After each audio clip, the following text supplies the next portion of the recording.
Of all the psychiatry consults, decisional capacity is definitely in the top 5 most common questions we get. This is how it happens. Urology calls. Hi, I have a consult for you. I have this guy who's requesting a vasectomy, but he's so young and has a whole life ahead of him. I fear that he might regret this later. Plus, he's kinda weird. Can you assess him for decisional capacity? So in the next 5 or so minutes, I will attempt to teach you how to assess this.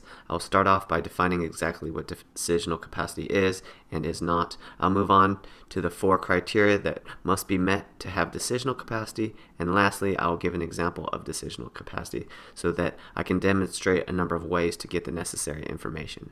Decisional capacity is an assessment by a physician of a patient's ability to make an informed decision. This is often confused with competency, which is a legal term that is determined by a judge. Despite this, these terms are often used interchangeably in the hospital setting. A common misperception is the all or none phenomenon. A patient may maintain the capacity to make a decision in one area, but lack capacity to make decisions in another. Therefore, capacity must be evaluated for each individual decision in a case where a patient's decisional capacity is in question. That being said, formal evaluations are actually quite rare when compared against how often consent is obtained for a treatment or procedure. The 3 most common categories where decisional capacity applies is 1. In a patient who has just attempted suicide and is refusing care or requesting discharge. 2. In the elderly or population with cognitive deficits. Or 3. In patients with personality disorders who are difficult to manage in the hospital. Let's move on to the 4 criteria that must be met in order to have decisional capacity. Understanding. The first one is a factual understanding of the patient's own condition and the proposed treatment. This is more commonly understood as giving consent, which requires an explanation by the doctor of the diagnosis, benefits, risks, and understanding that the outcome cannot fully be predicted, the irreversibility of the treatment, and alternative treatment options to the one being proposed. In addition, the patient cannot be expected to know any of this information unless it has been first explained to him or her. Keep in mind that the patient is not expected to understand the mechanisms, pathophysiology, or have any deeper understanding of the treatment. Significance. The second criteria is to determine if the patient fully appreciates how this procedure might affect their future and life. An individual may understand all the intricacies of a disease and treatment, but not realize how it might impact their own day-to-day existence. This can be more difficult in patients who have difficulty planning or abstracting ideas. Consistent. The third criteria is to ensure that the patient has taken the time to consider the options and settled on one decision without being impulsive. It also aids in filtering out patients who may not be in their typical state of mind when making a decision. This is not to say that patients cannot change their minds. They most certainly can, but there must be some resemblance of consistency, and in the case of a sudden change of heart, this change should be fully investigated to ensure that the patient is not acting rash and is in his or her right state of mind. Rational. The last component is to determine if the decision that is made is consistent with the patient's beliefs and desires. The focus is less on the actual decision and more on the method or process that led the patient to that decision. This also aids in demonstrating that the patient is of sound mind and can manipulate information appropriately. Keep in mind that the doctor does not have to agree with the rationale or the beliefs behind the rationale, as long as there is one. Decisional capacity often involves ethics and can become heated. Of note, decisional capacity only becomes a consult question when there is a disagreement between the provider and the patient. It is extremely rare that decisional capacity is formally evaluated in a patient who completely agrees with the proposed treatment plan. On the other hand, practitioners are constantly, informally assessing decisional capacity with every discussion with patients. The formal process becomes more necessary in order to provide both patient autonomy and beneficence while avoiding maleficence. Now let's figure out exactly how this plays out in real life. This may help in providing examples of how this can be done. Meet the Duggars. They apparently have 17 children, and let's say Mr. Duggar wants a vasectomy. The problem is, like the primary team said, Mr. Duggar is so young and may seriously regret this in a few years when he has that itch to have another child. This, of course, is a totally unrealistic consult. I wanted to use something lighthearted because oftentimes it is not this way, and I don't want specific beliefs about different medical practices to get in the way of learning these concepts. So let's start by assessing decisional capacity. So again, understanding first.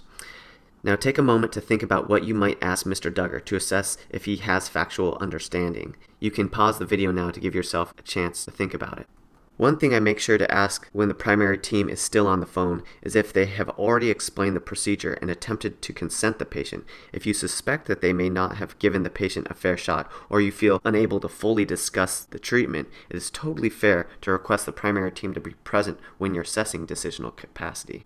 I might start off with a statement like, Mr. Duggar, I was asked to come to talk to you about the procedure that you requested. Your urologist would like me to make sure you're 100% aware of all that this involves, so that you're not caught off guard and know what to expect. So he asked that I come and talk with you.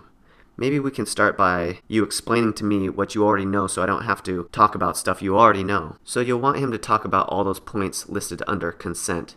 So in Mr. Duggar's case, you want him to say that he's requesting to get a vasectomy, that the benefits would be that he would not be able to have more children. The risks would be those associated with anesthesia, which include death. You would want him to know that the outcome of surgery may be unsuccessful and that he may have to have another procedure or another form of family planning. Another important point to discuss might be the irreversibility of the treatment. Many people think that humans are like Legos and you can take pieces out and put them back in, no problem. Alternatively, others may exaggerate the long-term effects of medications. Ultimately, the patient doesn't have to be able to rattle off all these things verbatim, but they should at least have a rough idea with prompting from the consulting physician. The significance. How would you go about asking or listing this information? Take a moment to think about it and pause the video. In order to understand how this decision would impact the patient, you have to understand where he's coming from and what each outcome might mean. I might start like this.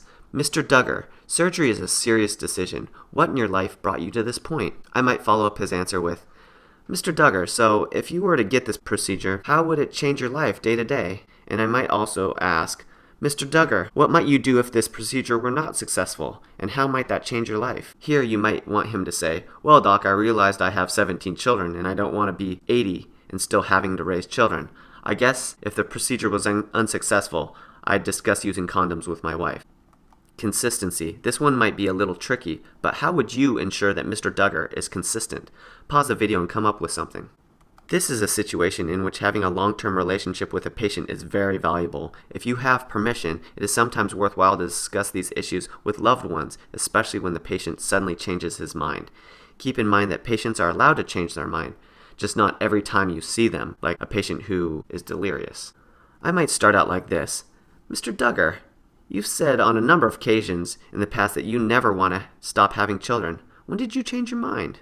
Have you ever expressed this wish to anyone in the past that might be willing to talk with me about it? Lastly, rationale. This is a more sensitive topic for most, and practitioners have to be careful to not impose their own beliefs and rationale on their patients.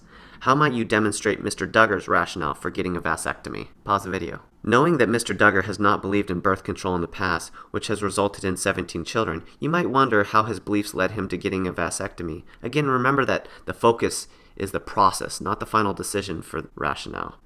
I might say, Mr. Duggar, I know that you've been a long-time proponent against other forms of birth control. Can you explain to me how a vasectomy is different for you? I might also ask, do you know others who have similar beliefs to yourself that have gotten a vasectomy? The rationale can be as simple as mo money, mo problems, but if the decisions align with the philosophy, the patient is likely demonstrating rational decision-making.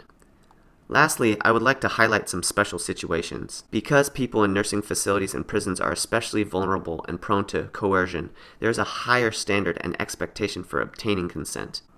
On the other hand, consent does not have to be obtained in these three situations. Emergencies are defined as any situation where there is potential long-term adverse consequences if action is not taken. If a patient has a legal waiver that designates another person to be the decision maker, and therapeutic privilege.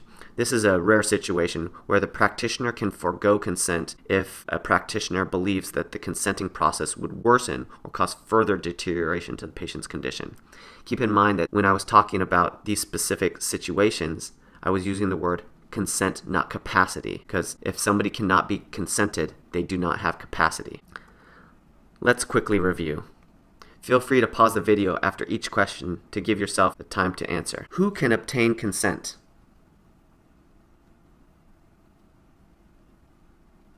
What are the most common cases where decisional capacity must be assessed? What are the 4 components to assessing decisional capacity? What are the most important aspects to discuss in obtaining consent? What are the 3 exceptions to having to obtain consent? Thank you for your time and attention.